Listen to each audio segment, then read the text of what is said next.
Good morning class. 9th class है। आज हम आपको काव्य खंड से पाठ 7 जयशंकर प्रसाद का जीवन परिचय पढ़ाएंगे। जयशंकर प्रसाद का जन्म हुआ था 1889 ईस्वी में। जन्म स्थान वाराणसी उत्तर प्रदेश।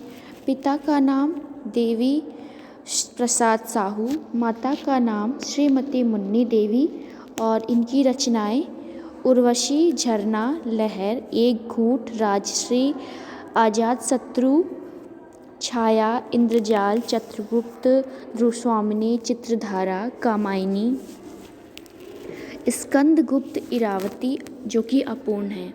इसके बाद इनकी भाषा शैली है खड़ी बोली प्रवाह, भाषा प्रवाहयुक्त, काव्यात्मक एवं संगीतात्मक शैली। इनका निधन हुआ था 15 नवंबर सन 1937 को। 48 वर्ष की अल्प आयु में ही इनका निधन हो गया था और विशेष रूप से ये छायावाद के प्रवर्तक थे।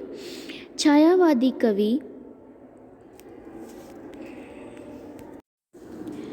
छायावादी काव्य में कविवर प्रसाद जी ने यदि प्रकृति को मिलाया तो निराला ने मुक्तक छंद दिया, पंत जी ने शब्दों को खराद पर चढ़ा दिया, सुडौल और सरस बनाया तो महादेवी वर्मा जी ने इसमें प्राण डाले।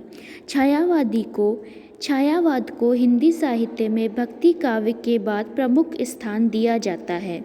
छायावाद में कवि चतुष्ट, पंत, निराला प्रसाद और महादेवी वर्मा में कविवर जयशंकर प्रसाद का विशिष्ट स्थान है। आपकी रचना कामायनी महाकाव्य छायावादी काव्य की एक कीर्ति स्तंभ माना जाता है। कविवर जयशंकर प्रसाद जी का जन्म काशी के प्रसिद्ध सुंगनी साहू एक संपन्न परिवार में 30 जनवरी सन 1889 ईस्वी को हुआ था। आपके पिता का नाम श्री बाबू देवी प्रसाद साहू तथा माता का नाम मुन्नी देवी था।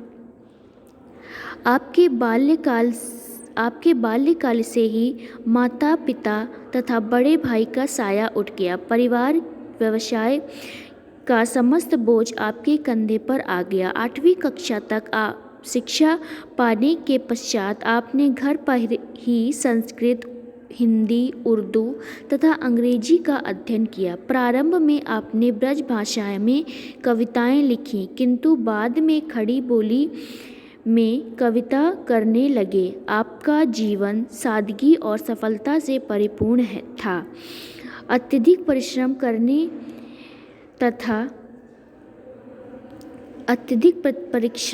तथा राज्य यक्षा से पीड़ित होने के कारण सन 1937 ईस्वी में मात्र 48 वर्ष की अल्प आयु में आपका स्वर्गवास हो गया।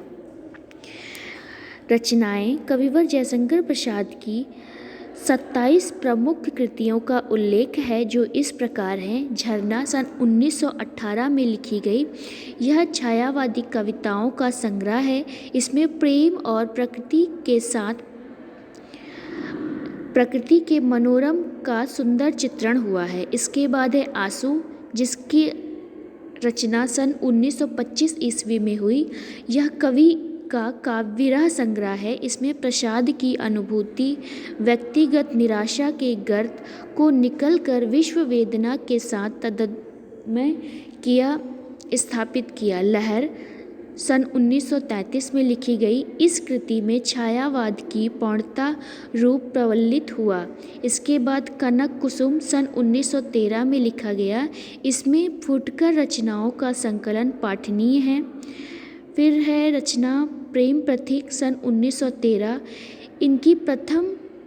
इनकी रचना सर्वप्रथम ब्रज भाषा में हुई, बाद में उसे खड़ी बोली में रूपांतरित कर दिया गया। तो प्रेम प्रतीक की रचना ब्रज भाषा में हुई और बाद में इसको खड़ी बोली का कर दिया गया। इसके बाद है कामायनी जो सन 1935 में लिखा गया। यह महाकाव्य प्रसाद जी की अंतिम कृति है। इसमें छायावादी काव्य की कृति स्तंभ भी कहा जाता है।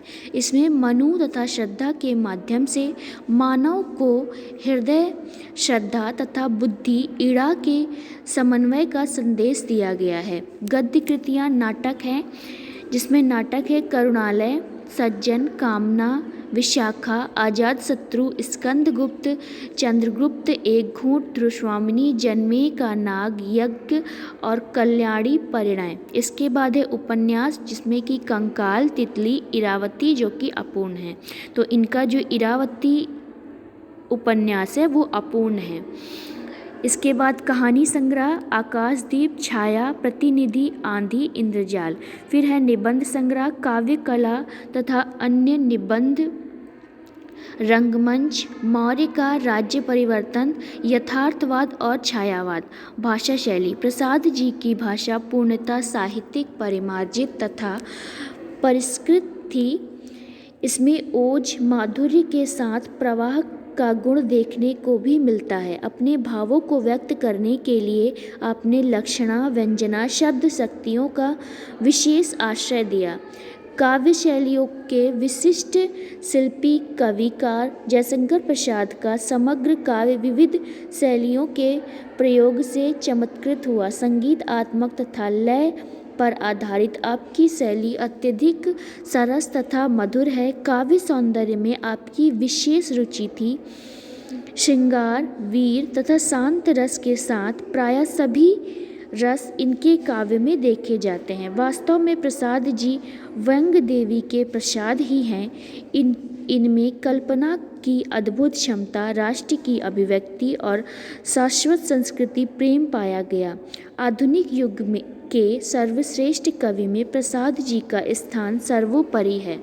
डॉक्टर द्वारिका प्रसाद सक्सेना के अनुसार प्रसाद जी ने आपकी अलौकिक प्रतिभा के द्वारा जो कृतियाँ प्रस्तुत की वे वास्तव में अनुपम और अद्वितीय हैं। हिंदी साहित्य की अनूठी निधियाँ हैं और हिंदी साहित्य के ऐतिहासिक विकास में उनका अत्यधिक महत्वपूर्ण स्थान है।